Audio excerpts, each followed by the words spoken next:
அரச வைத்திய அதிகாரிகள் சங்கம் இன்று முற்பகல் 8 மணி முதல் 48 மணித்தியாலங்களுக்கு நாடளாவிய ரீதியில் பணி பகிஷ்கரிப்பை முன்னெடுத்துள்ளது. சுகாதார அமைச்சு இணக்கம் தெரிவித்த நிபந்தனைகளை மீறி பயிற்சிக்கு பிந்திய வைத்திய நியமனங்களை வழங்கியமைக்கு எதிர்ப்பு தெரிவித்தே இந்த பணி பகிஷ்கரிப்பு முன்னெடுக்கப்படுவதாக அந்த சங்கம் தெரிவித்துள்ளது. சுகாதார அமைச்சினால் பயிற்சிக்கு பிந்திய வைத்திய நியமனங்களுக்கு விண்ணப்பித்திருந்த 436 புதிய வைத்திய அதிகாரிகளுக்கான நியமனங்கள் இடங்கள் நேற்று அறிவிக்கப்பட்டன.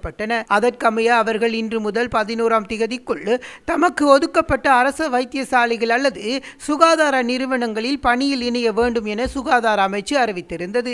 எவ்வாறாயினும் சுகாதார அமைச்சின் இந்த செயற்பாடானது தமது சங்கத்துடன் எட்டப்பட்ட உடன்படிக்கையை மீறும் செயல் என அரச வைத்திய அதிகாரிகள் சங்கம் சுட்டிக்காட்டியுள்ளது.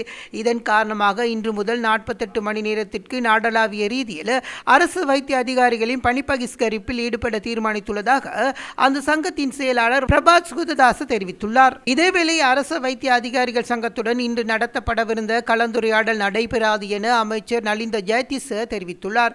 இன்று பாராளுமன்றத்தில் வைத்து பணி பகிஷ்கரிப்பு குறித்து தமது கருத்தை தெரிவித்த அமைச்சர், இவ்வாறான முறையில் நடந்து கொண்டால் இன்று வழங்கப்பட்டிருந்த பேச்சுவார்த்தையை நான் நடத்த மாட்டேன். இந்த வேலை நிறுத்தம் அநியாயமானது.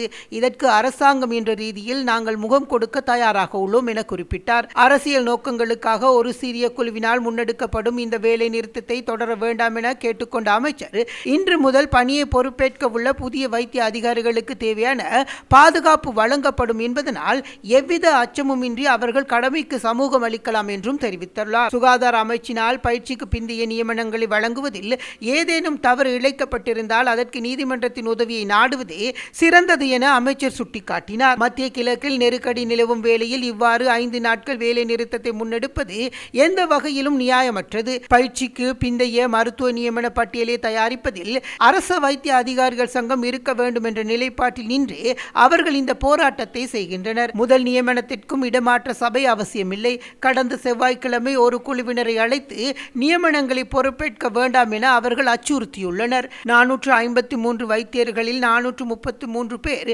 ஏப்ரல் 4ஆம் தேதியாகும் போது தமக்கு இந்த நியமனம் வேண்டும் என விண்ணப்பித்துள்ளனர். மீதமுள்ள 16 பேர் பயிற்சிகளை சரியாக முடிக்காதவர்கள். உண்மையில் ஒருவர் மாத்திரமே விண்ணப்பிக்கவில்லை. எனவே இந்த வேலை நிறுத்தம் எந்த அடிப்படையிலும் ஆதாரமற்றவை எனவும் தெரிவித்துள்ளார். වෙනකොට 96.2.5ක් අයදුම් කළා තමන්ට මේ පත්වීම අවශ්‍යයි කියලා. ඉතුරු 17 දෙනාගෙන් 16 දෙනෙක්ම සීමාවාසික පුහුණුවෙන් පස්සේ RHO පීරියඩ් එක හරියට නොකරපු අය.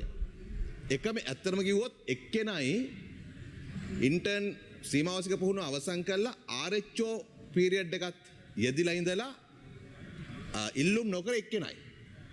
ඉතුරු 16 දෙනාම ඇත්තටම මේ රජයේ පත්වීමක් සඳහා කටයුතු නොකරපු අය.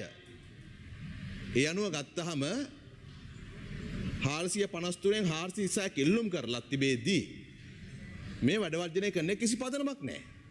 දැන් ඒ සෙන්සුරාදා ඒගොල්ලෝ ඉල්ලුම් කරාට පස්සේ ඒ වෛද්‍යවරු සෞඛ්‍ය අමාත්‍යාංශය මැදිහත් වෙලා ලයිස්තුව සකස් කළා. ඊයේ ලයිස්තුව ප්‍රකාශයට පත් කළා. ඒ අනුව අද උදෑසන සිට සීමාවාසික පුහුණුව අවසන් කරපු ඒ වෛද්‍යවරු සේවා කරපු ස්ථානයේ නිදහස් වෙනවා. නිදහස් වෙලා 9, 10, 11 කියන දවස් තුන සෙන්සුරාදා දක්වා ඒ අයට තමන්ගේ අලුත් සේවා ස්ථානට වාර්තා කරන්න පුළුවන්. කරුණාකරලා මම කියන්න කැමතියි මේක ඉතාම අසාධාරණ වැඩ වර්ජනයක්. පදනමක් නැහැ. ඒ වෛද්‍යවරු දැන් පත්වීම ලබාගෙන තමන්ගේ සේවා ස්ථානට යනවා. මම එයාට කියන්න කැමතියි කරුණාකරලා බය වෙන්න එපා කවුරුවත්. ඔබ ගිහිල්ලා ඔබගේ සේවයට වාර්තා කරන්න. ඔබට අවශ්‍ය ආරක්ෂාව போலீசிய පැත්තෙනුත් ඒ වගේ මහ ජනතාව පැත්තෙනුත් ලැබෙනවා. இதேவேளை அரச வைத்திய அதிகாரிகள் சங்கம் இன்றைய தினம் ஊடக சந்திப்பு ஒன்றினை ஏற்பாடு செய்திருந்தது. ඒ වගේම සෞඛ්‍ය අමාත්‍යාංශයේ චක්‍රලේඛ මත පදනම්ව ස්ථානමාරු මණ්ඩලය හරහා තමයි මේක සිද්ධ වෙන්නේ. දැන් මේ ස්ථානමාරු මණ්ඩලය කියන එක රාජ්‍ය සේවයේ වෛද්‍යවරුන්ට විතරක් අමුතු දෙයක් නෙමෙයි. මේක ගුරු ක්ෂේත්‍රය වෙන්න පුළුවන්, හෙද සේවාව වෙන්න පුළුවන්. මේ රටේ රාජ්‍ය සේවාවේ හැම ක්ෂේත්‍රයකටම මේ මාරු මණ්ඩල තියෙනවා. මාරු මණ්ඩලයක් කියන දේ ඒ ව්‍යුහය ආයතන සංග්‍රහය මගින්ම දශක ගණනාවක් තිස්සේ ස්ථාපිත කරලා තියෙන්නෙම මේ ස්ථානමාරු ක්‍රියාවලියේ නිර්පාක්ෂිකත්වය, පාරදර්ශකභාවය සහ ස්වාධීනත්වය ආරක්ෂා කරන්න. එක පැත්තකින් පාලකයාට නැත්නම් බලධාරීන්ට හෝ නැවත වෙනත් පාර්ශවයකට මේ ස්ථානමාරු සම්බන්ධයෙන් අනවශ්‍ය මැදිහත් වීම සිදු කිරීම වළක්වන්න තමයි මේව පත් කරලා තියෙන්නේ. හැබැයි අපි දැක්කේ ඉතිහාසයේ පළවෙනි පාරට සෞඛ්‍ය අමාත්‍යවරයා සහ දේශපාලන අධිකාරිය වෛද්‍යවරුන්ගේ ස්ථාන මාරුවීම් කෙරෙහි ඉතිහාසයේ නොදුටු මට්ටමේ මැදිහත් වීමක් බලපෑමක් සිද්ධ කරන ආකාරය. එතෙන්දී පශ්චාත් සීමා වාසික වෛද්‍යවරුන් අනියුක්ත කිරීමේ පුරප්පාඩු ලැයිස්තුවේ ගැටලු ගණනාවක් මත වුණා. අපි ඒ ගැන රටට කිව්වා. ඊට වඩා බරපතලයි දුෂ්කර සේවා ස්ථාන ලැයිස්තුව සංශෝධනය කිරීම. ආයතන 393ක් විදිහට තිබ්බ ආයතන ප්‍රමාණය 265ක් දක්වා කප්පාදු කළා. මේ කප්පාදු කරේ මේ රෝහල් වල අවශ්‍ය පහසුකම් ටික ලැබිලා නෙමෙයි. මේ කප්පාදු කිරීම සිද්ධ කරලා තියෙන්නේ මේවැ බෝඩ් එක වෙනස් කරලා විතරයි.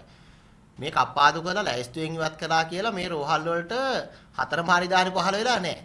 ඒතර මේ ඉවත් කරපු රෝහල් තාමත් දුෂ්කර රෝහල් තමයි. තාමත් ඒවැ රැකියාව කරන්න බෑ. වෘත්තිය නිරත වෙන්න බෑ. වෛද්‍යවරයෙක්ට ගිහිල්ලා සේවය කරන්න අවශ්‍ය වටපිටාව එතන නැහැ. ආරක්ෂාව නැහැ. එක්ක වනාලි තර්ජන. එක්ක ආරක්ෂාව ගැන තර්ජන තියෙනවා. සමහර රෝහල් තියෙනවා මේ ලැයිස්තුවෙන් ඉවත් කරලා තියෙනවා දැන්. හැබැයි මේවා නාය ගිහිල්ලා. இன்றைய தினம் காலை 8 மணியிலிருந்து 48 மணித்தியாலங்களுக்கு அரசு மருத்துவ அதிகாரிகள் சங்கம் நாடளாக ரீதியிலே அடையாள வேலைநிறுத்த போராட்டத்திற்கு தயாராகி இருக்கின்றது. உங்களுக்கு தெரிந்த வகையில் கடந்த கிழமையிலே அரசு மருத்துவ அதிகாரிகள் சங்கம் நாடளாவிய ரீதியில் தொழிற்சங்க நடவடிக்கைக்கு சென்றிருந்தது.